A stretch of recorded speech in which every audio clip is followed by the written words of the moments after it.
जय हो। अक्सर एक प्रश्न उठ खड़ा होता है कि जीवन में यदि महत्वाकांक्षा ना हो तो हम आगे कैसे बढ़ेंगे, अपने लक्ष्यों को कैसे प्राप्त करेंगे। महत्वाकांक्षाएं ही तो हमें वो फोर्स देती है, वो एक तरह से धक्का देती है जिससे हम जीवन में सफलता प्राप्त कर सकते हैं। परंतु विराट गुरुजी सदैव कहा करते, महत्वाकांक्षा छोड़ो, लक्ष्य को साधो। उनका कहना है कि महत्वाकांक्षा में सदैव हीन भावना छुपी होती है। महत्वाकांक्षा में हमेशा एक होड़ होती है, एक कंपटीशन होता है, जबकि लक्ष्य स्थिर होता है। लक्ष्य को साधने के लिए केवल और केवल पराक्रम की आवश्यकता होती है, सम्यक पराक्रम की, यानी मात्र पुरुषार्थ की आवश्यकता होती है। जबकि महत्वाकांक्षा हमारे भीतर लोभ का संचार करता है, उतावल का संचार करता है। इस लोभ और उतावल में व्यक्ति अक्सर अनुचित निर्णय ले लेता है और इस अनुचित निर्णय से एक स्ट्रेस, एक टेंशन हमेशा बना रहता है। कई बार उचित और अनुचित का भेद भी भूल सा जाता है। व्यक्ति में हीन भावना जागृत होती है, क्योंकि महत्वाकांक्षा इस हीन भावना का ही तो परिणाम है।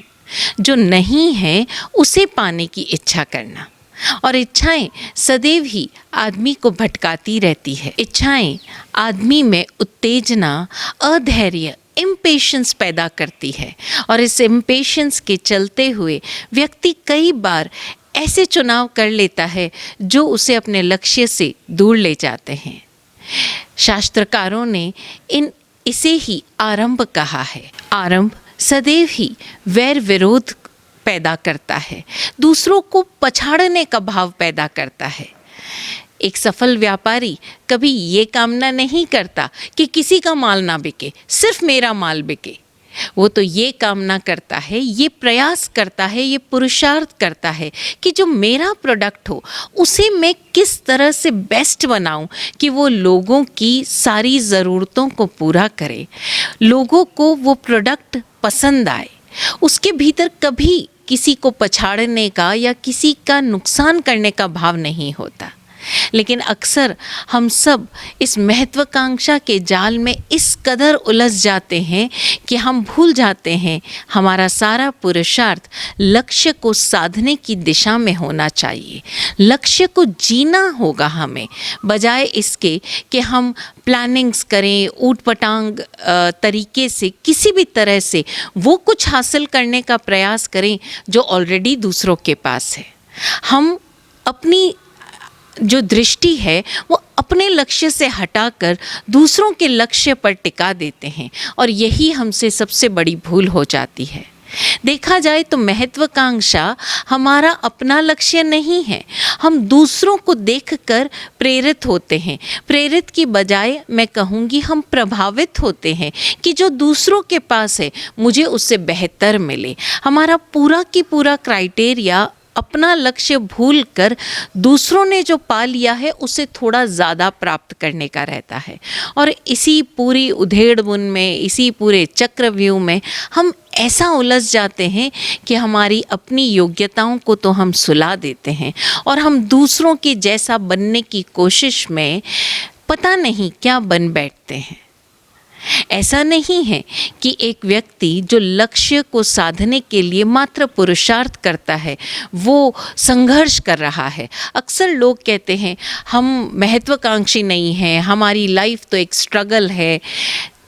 संघर्ष वहाँ है जहाँ हमारे पास जो नहीं है उसे पाने के लिए हम संघर्ष कर रहे हैं, जबकि पुरुषार्थ है अपनी सारी योग्यताओं को एक निश्चित दिशा में कारगर रूप से प्रभावी होने देना, अपनी योग्यताओं को पूरे एफर्ट्स के साथ उस दिशा में कार्यरत होने देना।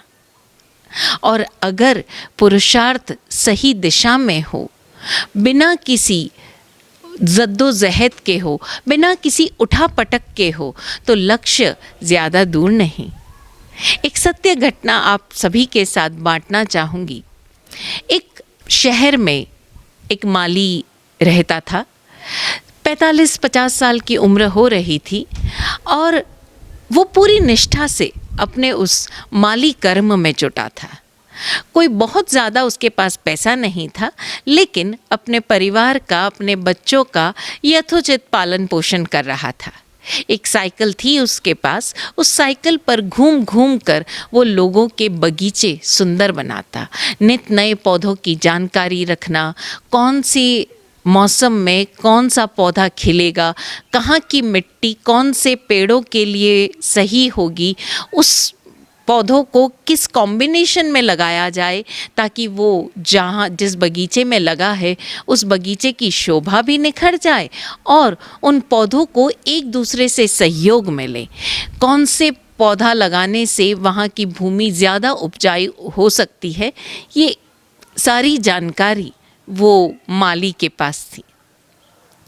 ऐसे ही एक दिन वो एक ऐसे इलाके में पहुंचा, क्योंकि लोग उसके काम से खुश थे, अतः उसकी तारीफ करते थे अपने दूसरे मित्रों के साथ। तो एक बार शहर के एक पॉश इलाके में एक सेठ के घर उसका बुलावा हुआ।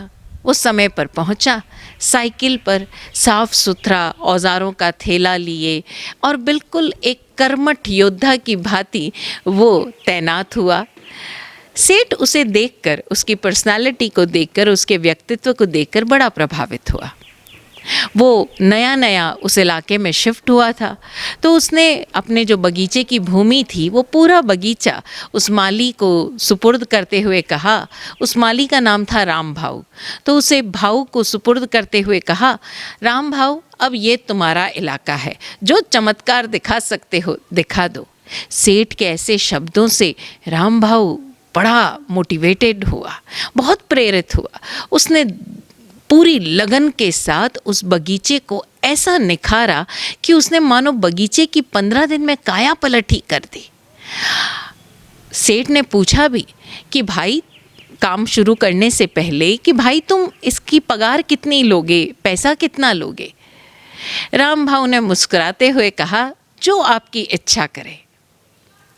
दरअसल राम भाऊ जानता था कि उसका काम देखकर आसपास के लोग भी ज़रूर उस तक पहुँचेंगे, और हुआ भी यही। सेठ ने तो उसे अच्छा खासा पैसा दिया ही, आसपास के लोग भी जो उनके घर आ रहे थे उस बगीचे की काया पलट देखकर माली के बारे में पूछने लगे। सेठ ने खुशी खुशी राम भाऊ का इंट्रोडक्शन करवा ही दिया अपने मित्रों को, और इस तरह उस पॉश कॉलोनी में लगभग 20-25 घरों का काम उस माली को मिल गया। अब राम भाऊ सुबह 6 से लगाकर शाम के 6 बजे तक पूरी मेहनत के साथ काम करता। धीरे धीरे उसका काम बढ़ने लगा। अब उसने 1-2 सहायक भी रख लिए, और सहायक भी चुनकर ऐसे रखे जो उसी की भांति पूरी मेहनत से काम करते। पूरी की पूरी कॉलोनी की काया पलट हो चुकी थी। इतने सुंदर पौधे और इतने करीने से लगे हुए कि बरबसी सभी की आंखें ठहर जाती थी। उन्हीं में एक बिल्डर का घर था। बिल्डर को अचानक एक ख्याल आया, और उसने जो अपना एक नया कंस्ट्रक्शन था, पूरी एक 15 माले की बिल्डिंग का, उसकी बगीचे को प्लान करने का काम राम भाऊ को सौंप दिया। फिर क्या था, राम भाऊ ने मानो अपने आप को पूरा झोंक दिया। अब उसके सहायकों की भी संख्या बढ़ गई, साइकिल से वो मोटरसाइकिल तक आ गया, और इस तरह से वो व्यस्त होता चला गया। उस कॉलोनी को अब उसके सहायक देखते थे। अचानक 2 साल बाद वो जो सेठ जिसने उसे पहली बार काम दिया था, उसे राम भाऊ की याद आई किसी कारण से, और उन्होंने फ़ोन लगाया। तो राम भाऊ ने फ़ोन पर कहा, मैं तुरंत हाजिर होता हूँ सेठ। दूसरे दिन वो सेठ देखता है, वो बाहर बगीचे में ही बैठा था कि उसके गेट के बाहर एक आलीशान बड़ी सी गाड़ी आकर रुकी, और गाड़ी से जो व्यक्ति बाहर निकला वो सामने आकर बोला, राम राम सेठ। अब तो वो सेठ चौंका कि ये ऐसा कौन सा सेठ है जो मुझे सेठ कह रहा है। वो पहचानने की कोशिश कर रहा था, तभी आवाज़ आई, भूल गए सेठ, मैं राम भाऊ, आप ही ने सबसे पहला काम दिया था। अब तो वो सेठ चौंक गया, खुशी से मानो उसका सीना चौड़ा हो गया। ये राम भाऊ जिसे साइकिल पर आते हुए देखा था, आज इस आलीशान गाड़ी में आया है। लेकिन क्या वो अब मेरे बगीचे की मिट्टी खोदेगा, मेरे बगीचे की सार संभाल करेगा? वो सोच ही रहा था कि इतनी देर में राम भाऊ ने तो अपने औजार निकाले और शुरू हो गए काम पर, उसी लगन से जैसा उन्होंने उसे 2-3 साल पहले देखा था। हाँ, आज उसके साथ 5-7 सहायक भी थे उसके, जो उसके इशारों पर काम कर रहे थे। पूरा काम निपटा कर उन्होंने सेठ को प्रणाम किया। सेठ खुशी खुशी बोला, राम भाऊ, तुमने जो कुछ हासिल किया है उसका सिर्फ एक ही कारण है, वो है तुम्हारा पुरुषार्थ। किस्मत तुम्हारे अपने पुरुषार्थ से बनी है, तुमने अपनी मेहनत से ये सफ़र तय किया है। बस हमेशा इसी तरह बने रहना। यही है एक सच्चे लक्ष्य को हासिल करने वाले सफल साधक की पहचान, कि वो अपने लक्ष्य पर पहुंचकर भी कहीं भी अहम से नहीं भरता। वो अहम उसके भीतर कहीं जगह पा ही नहीं पाता।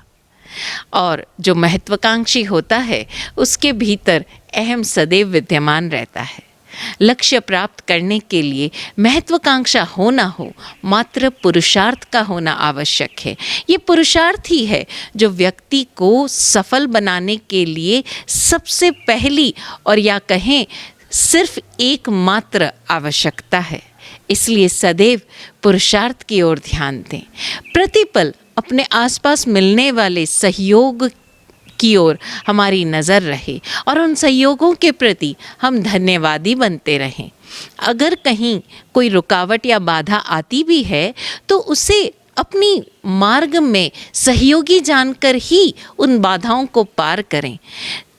सच में ये जो बाधाएं या रुकावटें आती हैं वो तो मात्र हमारी योग्यता को टेस्ट करने के लिए आती है।